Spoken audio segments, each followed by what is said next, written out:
Ah, sa napapansin natin ngayon, malinaw, natataranta na, nagkakagulo. Nagkakagulo ang mga kontratista, ang DPWH at ang mga senador at kongresista. Ha? Sa ilang lugar, pati mga gobernador, pati mga mayors, mga politiko, nagkakagulo sila ngayon, mga kabunyog. Kitang-kita mo yan. Kitang-kita mo yan. Halimbawa, pumunta si PBBM doon sa Kalumpit, Bulacan. Pumunta sa Kalumpit, Bulacan. Ay, yung Kalumpit, Bulacan, napuntahan ko talaga dyan. Kasi dahil, ano yan eh, ang Kalumpit, talagang binabaha yan, matindi ang baha dyan. Nung nakaraang mga pagbaha, ang Bunyog, nagbigay ng relief doon sa isang barangay doon. Yung Metro Manila at ibang mga lugar, 2 linggo, wala na. Doon sa mga barangay ng Kalumpit, mag-iisang buwan na, mayroon pa ring baha. Mayroon pa ring baha, kaya matindi talaga dyan. Tama lang na magkaroon dyan ng mga flood control projects. Kaya lang, nang binisita ni PBBM yung Kalumpit, ay, substandard talaga yung substandard talaga. Hinawakan niya yung simento, ampaw. Sino ang may gawa ng proyektong yon? Timothy. Saint Timothy. Ay, yung Saint Timothy na yan, yun yung identified kay Diskaya, Sara Diskaya, yung nakalaban ni Vico Soto sa pagka-mayor ng Pasig City. Ay, hindi lang pala isa ang kumpanya nun. Yung mayroong Alpha Omega, mayroong St. Gerard, ay grabe. Grabe, mga kabunyog, mga kababayan. So ngayon, pinagpapaliwanag ngayon itong St. Timothy na to. Pinagpapaliwanag. Bakit ganun ang projects mong ginawa?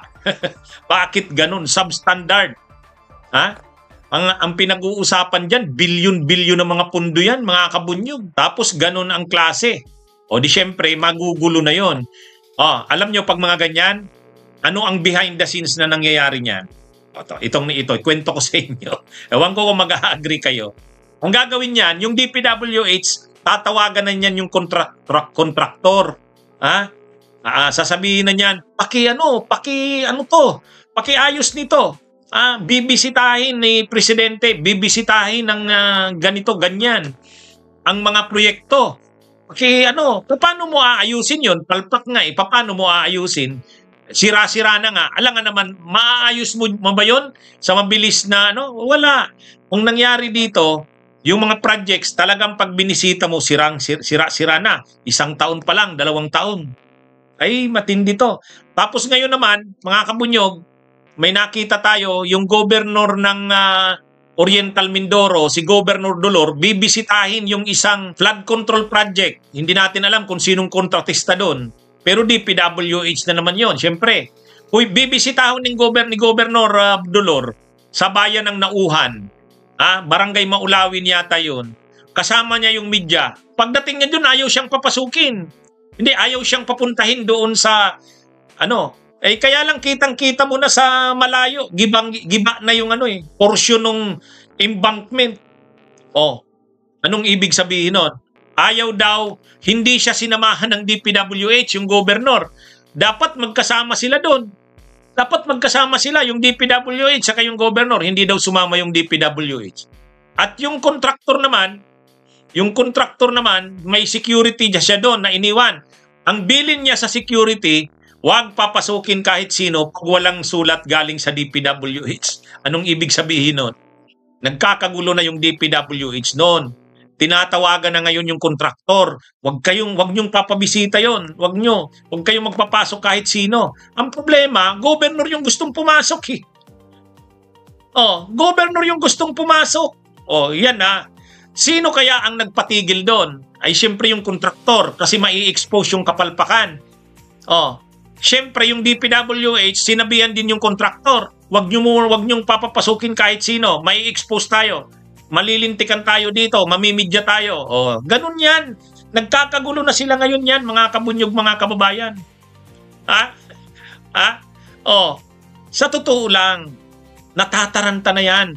Kasi noong sa matagal na panahon, gumawa sila ng mga ganyang projects, mga flood control na yan, embankments na yan, flood mitigation, kung ano-ano yan. Gumagawa sila niyan, kahit substandard, wala namang nakikialam, wala namang nag-i-expose niyan. Ngayon, nakuha yung atensyon ng buong publiko. Nakuha ngayon yung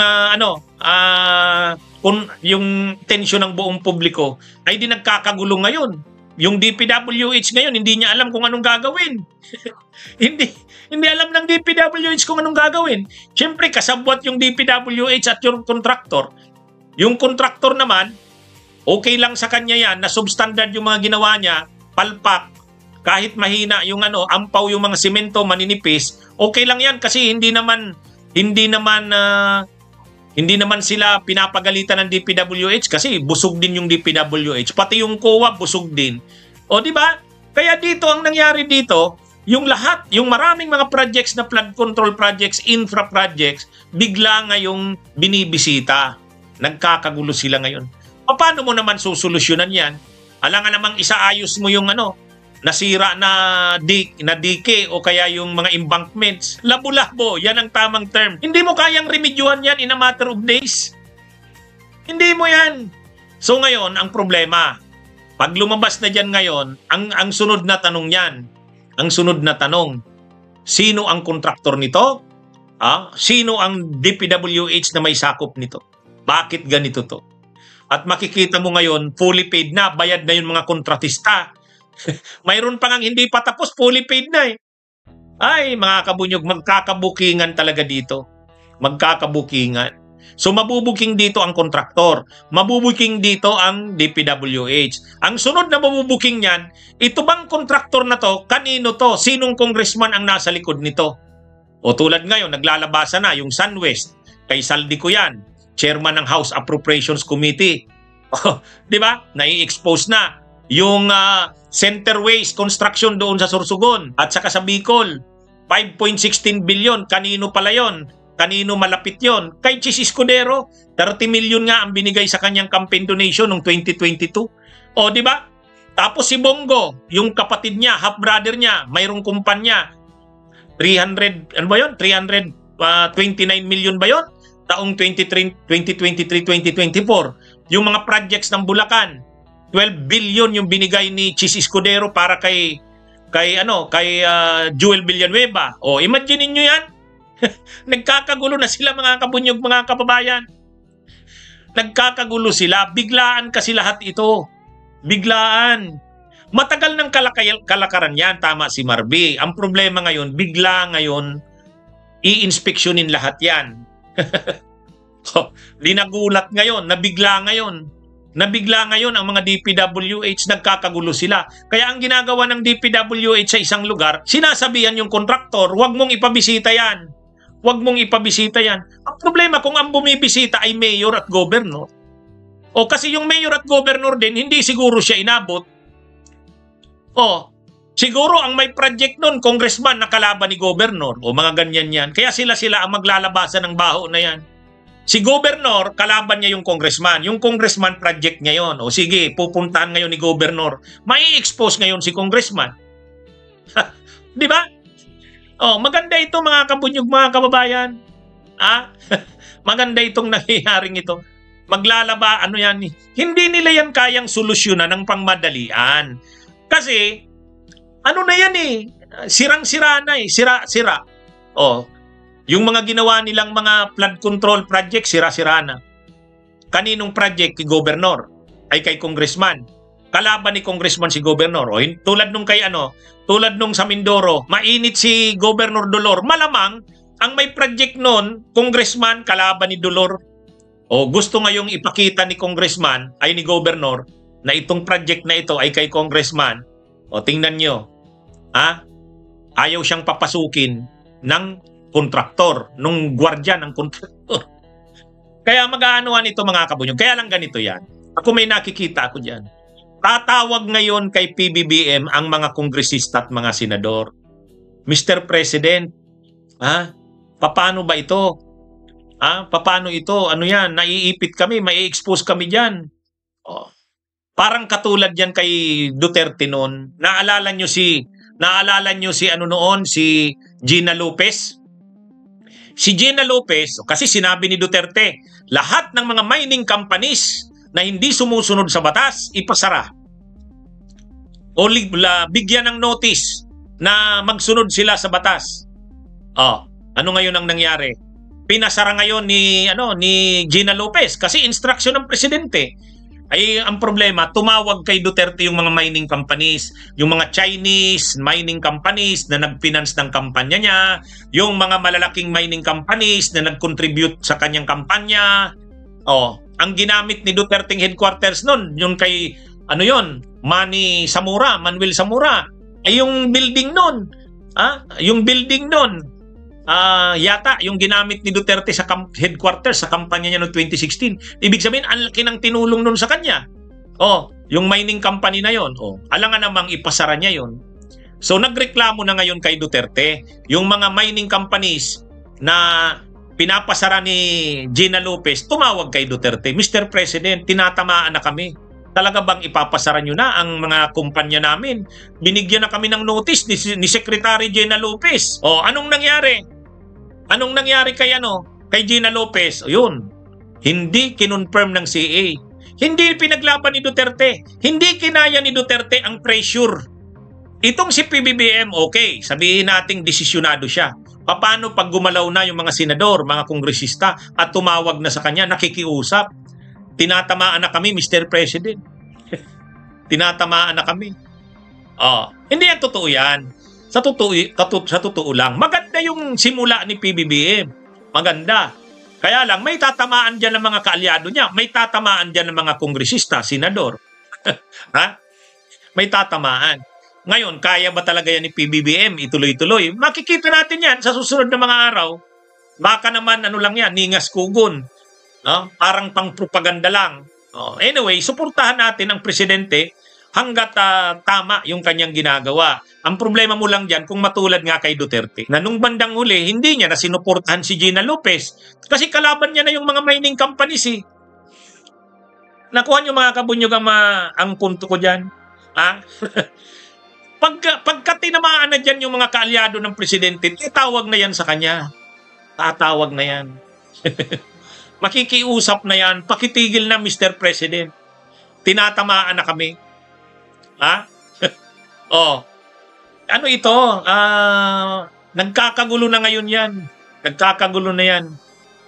Nagkakagulo yung mga kongresista kasi mai-expose sila dyan. Magkakagulo yung mga senador kasi mai-expose sila dyan. Magkakagulo yung DPWH kasi makikita dyan.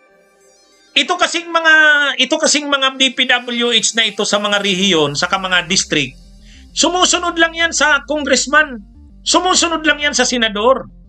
Ang mga DPWH, ang amo niyan, senador, congressman, yun. Ang mga kontraktor din, galing din yan sa congressman. Ang nagbibigay ng kontraktor, congressman. Alam na yan. Mabubuting usapan na yan. Idandil na yan. Napag-usapan na nila yan. Parang matagal kasi, yan yung kalakaran. Walang nakikialam. O ngayon, pinapaimbestigahan lahat. As in lahat.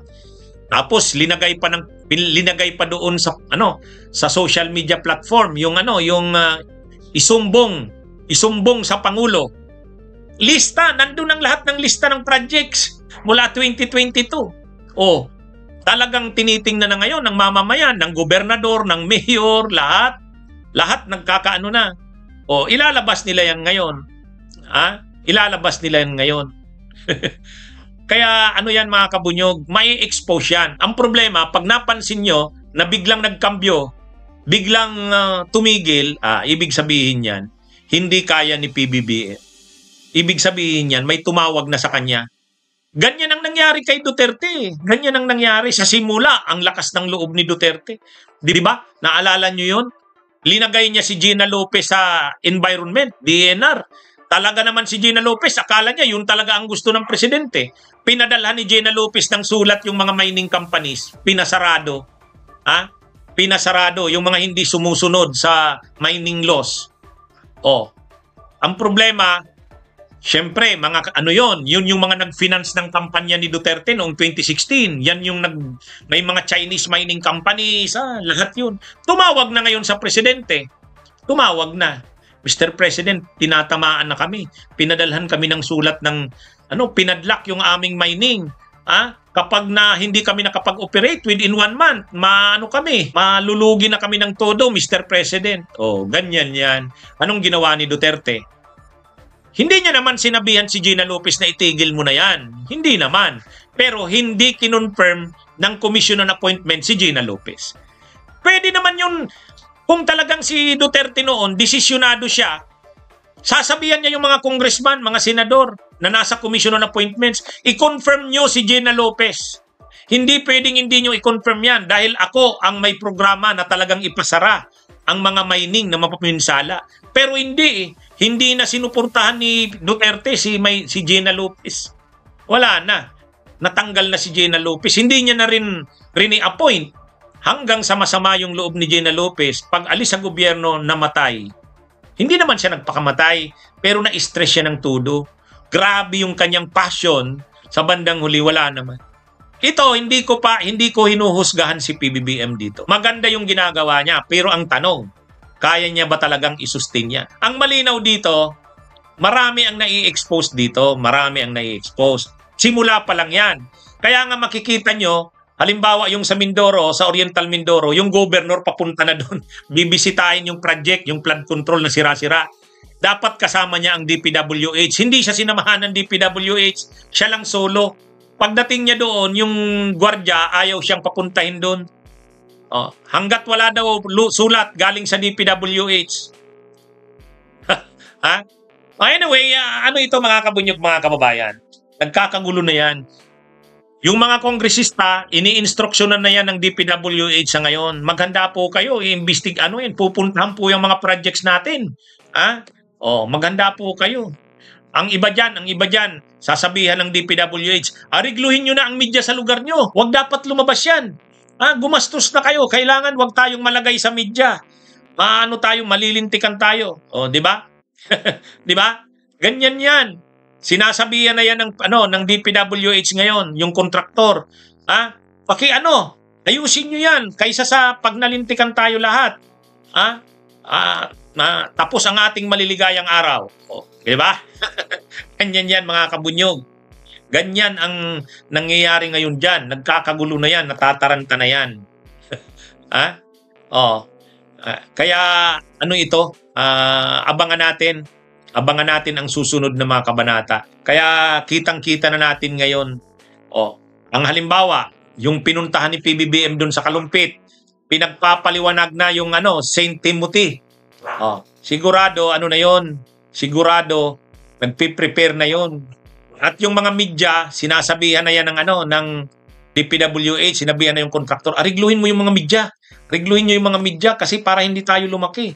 Hindi lumaki itong gulo na to. Pag lumabas tayo niyan sa national media, grabe yan. Alam nyo, itong mga DPWH na ito, regional director, district engineer, ayaw din nilang mapagalitan sila ng sekretary. Yung sekretary ng DNR, si Bunuan, ganun din yan. Tinatawagan na niyan yung mga regional director. Maghanda kayo dyan. Maghanda kayo. Lahat. District engineers, ihanda nyo. Ganyan ang nangyayari ngayon mga kabunyog, mga kababayan. Ganyan ang nangyayari ngayon. Kaya yung mga senador nagkakagulo, di ba? Nagkakagulo. Si Chis Escudero nagkakandara pa sa paliwanag. Si Bongo nagkakandara pa sa paliwanag. Yan mga kabunyog, mga kababayan. Ito? Nangyayari na hindi nila to inaasahan eh. Hindi nila ito inaasahan. Imaginin mo biglaan. Wala. Sa matagal na panahon, hindi tinitingnan yan, yung mga projects na yan. Ang tagal niyan. Ganyan na yung kalakaran. Pero hindi yan tinitingnan. So nakakalusot sila lahat. Ay ngayon, biglang naging paksa. Kasi doon sa grabing pagbaha. Saka ang isa pang dahilan yan, si PBBM din kasi, kailangan niya magpa-good shot. Kasi yung mga kandidato niya noong midterms, halos hindi manalo. Ilan lang ang nanalo sa senador niya. Sa survey, medyo bumababa siya. Ay maraming nagsasabi na lame duck na siya. So kailangan talaga ni PBBM mag-recover. Kailangan niya yung trust rating, performance rating, kailangan. At ito na yun. Kailangan niyang ipakita yan na may gagawin talaga siya dyan. Oh. Tuloy, sa sunod na survey niyan, tataas na ang rating niya ni Marcos. Oh, tataas na yan. Kasi gusto ng tao itong ginagawa niyang ito. Pero ang problema dyan, may tatamaan. May tatamaan. Ha? Ang tatamaan dyan, mga congressman, mga senador. Oh. May mga governor dyan na tatamaan. Ang susubaybayan natin, ano kaya ito? Tuloy-tuloy na kaya ito? Yan ang abangan natin, ha? Mga kabunyog. Okay? Magandang araw sa inyong lahat. Mabuhay po tayo. Bunyog, bunyog, halikan na kasama ka. Bunyog, kapag buklod ay may pag-asa. Luzon, Visayas, Mindanao, isa ang pananaw. Sa bagong Pilipinas ang bunyog isisigaw. Bunyog, bunyog, bunyog.